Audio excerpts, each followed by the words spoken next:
To make a lot of progress in the layer of your purpose, you need to be okay with making sacrifices. This is where most guys find it very difficult to make progress, and why most men are stuck in this man-child stage of not fulfilling their purpose, is because making a sacrifice is incredibly hard, especially in the modern day. Sacrificing in the modern day is difficult because food has been made to be addictive.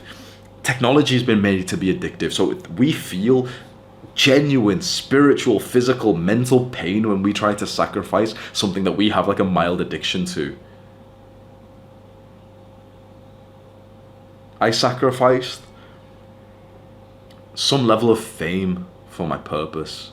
I could have kept on going with this like YouTube content consumption machine with a massive team to keep thinking, okay, let's get to 5 million subs this year, then 10 million next year. That was the track that I was going for.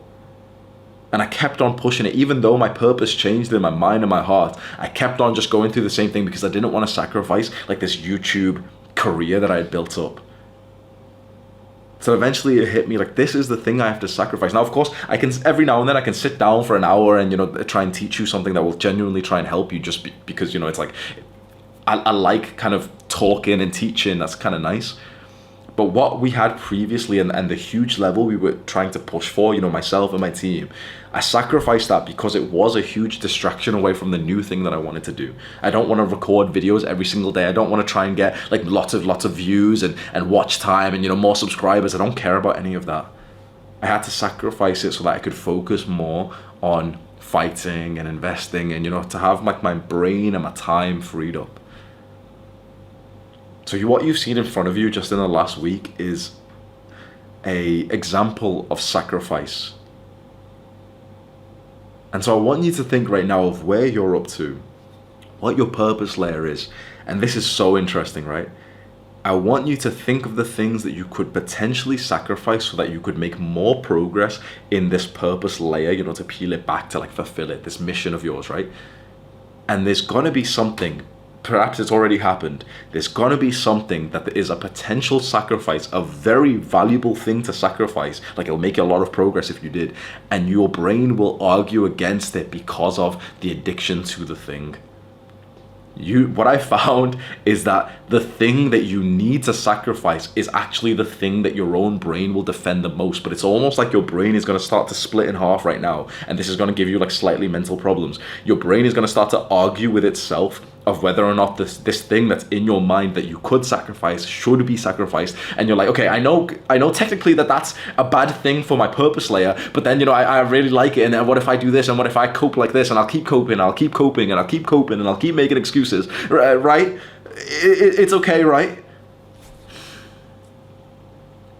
Sure, you can, whatever the excuse is in your mind, whatever this thing that you need to sacrifice, maybe it's junk food for a fat guy, maybe it's weed for a stoner, whatever it is, right? There's some usually instant gratification, bad dopamine, bad habit that you need to sacrifice to make the real progress to your purpose. And when you refuse to do it, you live like a shell of the man that you're supposed to. You lose respect for yourself. It's like, metaphorically, your dick gets smaller. When you don't live to your purpose as close to 100%, and there is something clear in your mind that you should sacrifice, but you're not sacrificing it, it starts to fully destroy your perception of yourself. It starts to make you feel weak. It starts to make you feel insecure. Your ability to hold eye contact with people, especially women, starts to drastically go down. Your ability to still have like an open, confident body language, especially when another man who's somewhat intimidating, who's bigger in size than you, walks in and he holds your eye contact and you look away, or you seem to speak with like a higher pitched voice. You become less of a man when you don't sacrifice the thing that you're supposed to do. And I know this because 2 years ago for me it was weed. The purpose layer that I had in 2020, 2 years ago, just before the start of COVID, was to become an entrepreneur and to make money online and to achieve freedom through that. I wanted to specifically make money online and be in Thailand, which I've kind of achieved now, but it's like, doesn't really, that was the old purpose layer anyway, right? So early 2020, that's what I wanted to do. I wanted to be an entrepreneur, make money online and everything. And the thing that was stopping me, the thing that I needed to sacrifice, but I kept on delaying it, was smoking weed. because but it's really nice at the end of a hard day, and I've been really working hard, and it's relaxing, and it's really fun, and I've got a girl there, it makes the sex better and everything, and you've got to have a break sometimes and everything. It's kind of nice to smoke, and sometimes I smoke and I journal, and I like to smoke, and it's chilling. Imagine that version of me who's making these excuses, who knew what he should do, who knew what he should sacrifice, but didn't make those choices. Imagine that version of me who had this mental turbulence in his mind. Do you think I would have been totally present and loving and masculine then? Or do you think I would have neurotically had like self-obsessed thoughts, anxious thoughts in my mind? Do you think, not to be vulgar, but when I did have sex, my erection would have been rock hard? Or do you think every now and then it would have just went softer for seemingly no reason? Because all of these things are correlated. All of them are. Your level of masculinity, of course, is correlated to the firmness of your erection. Of course it is. And so rewind back 2 years from now, 2020, I'm making these excuses. I don't want to stop smoking weed, even though I have this very clear purpose layer, which is to become an entrepreneur and achieve the freedom. And I'm not making that choice. I'm not making that sacrifice. And I didn't for months and months and months, and I hated my life. And I started to hate myself. And I started to look at myself in the mirror with this like vacant, dead-eyed expression, high, so stoned at like 1 a.m., looking at myself in the mirror as if I'm like this, whilst I'm having like a piss or something. No care in the world.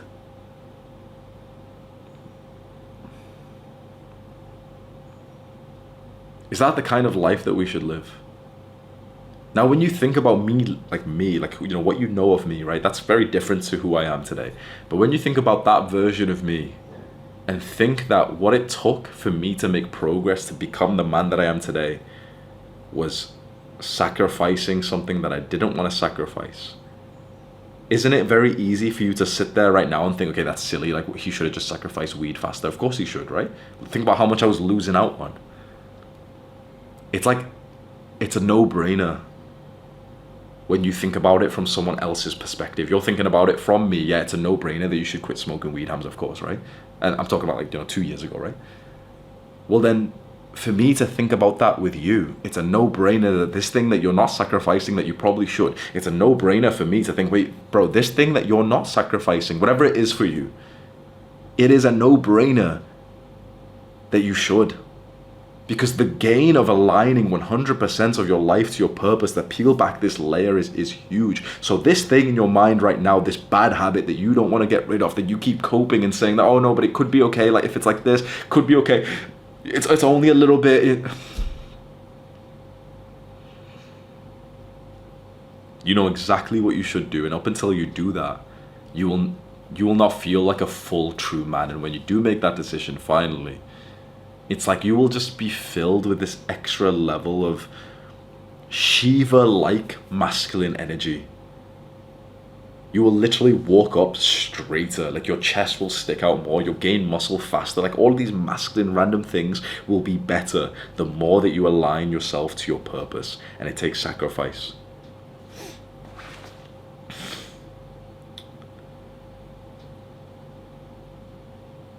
This is also the point where every step of the journey, every bit of progress that you make feels amazing. So when you know what your current purpose layer, your mission is, and you make progress towards it, you feel happy, blissful, free. It's amazing. Imagine you really, really care about your body transformation, and you go and hit a great workout, and then you also end the day on the perfect macronutrients. You feel amazing. It's like that thing today has just given you life. You go to bed literally with a smile on your face, excited for tomorrow. Let's do it again. Let's do it again. Let's do it again. The masculine man cares most of all about making progress to something meaningful. And this is why men who are actually on their purpose, men who are doing the right things, men who have set those goals and are on track to achieve those goals, men who said that they were going to hit 6 workouts this week and literally are on the 6th workout this week. That's why and how and when as men we feel good. You've been told by, again, like, these like outsiders, these unmasculine people, these feminine men, these male feminists, these women who are masculine but then they tell you not to be masculine. You've been told by these people who don't even like you that as a man you should just be happy whenever you indulge, that it's okay to be weak, it's okay to be soft, it's okay to be fat. Well, it's not. You want to know how I know it's not? You want to know how I can give a guaranteed statement of truth, of objective universal truth? Because we feel terrible when we're not achieving something. We as men feel awful when we're not making progress. That is why you see the hordes of millions of men who sink deeper and deeper into technology, because they need to stimulate and distract themselves. Because these kinds of men who aren't making progress in goals literally would feel terrible if they just sat there for 1 minute in total consciousness, not distracting themselves. Imagine you took a guy who genuinely had not made real good progress to some kind of important goal or purpose for the last year. He's just been wasting away like a Jeffrey. He's just been playing video games, smoking weed and stuff. And the thing is, he can still say that he's kind of enjoying himself because he plays the newest video game and he smokes more weed and, he does all those things. Imagine taking that guy, locking him into a room where he doesn't have his phone or anything. He would hate it, wouldn't he? So we can say with certainty, because we can also compare that to the man imagine the man who's been making so much progress. Imagine the man who genuinely set this very worthwhile goal, this purpose that he knows that he should fulfill, and he's made amazing progress to that. Imagine the man who literally has hit the perfect macronutrients today. He's had the perfect workout today. He's also done his business work, right? And then we lock that man into an empty room. That this second man who's made a good amount of progress, he's going to be smiling there doing push-ups. He's like, okay, whatever, I don't care. Like, I've already hit my macros for today. I've already checked off all the boxes today. I feel awesome. So you want to know the secret to feeling good, to feeling happy, to feeling pleasant and joyful and humorous as a man? Make progress in your purpose layer. It's that simple. Your happiness does not come from stimulation. Your happiness does not come from indulgence of drugs or video games or any of these things, from weed or any of these things. It comes from progress to your purpose layer. If as a man you are making good progress to your purpose, you will feel happy around the clock. But if you are not making good progress to your purpose, based on your own perception of your strength, your dedication and everything, based on your own talents, you will feel bad. So I want you to just take a quick little second right now and to just kind of think, okay, it's currently, as I'm recording this, it's February 2023. Maybe you're watching it at a different time, but it's February 2023. We've been in this new year now for 1 month and 1 week or so. How happy and pleasant and positive have I been for this last month? Ask yourself that question. How happy, pleasant and positive have you felt in the last month? Unless there's been some kind of very some significant event, like a family member passes. But let's say it's just a normal, last month, no one has passed away or anything like that, right? There's no serious car accidents or anything, right? It's just mundane, normal life.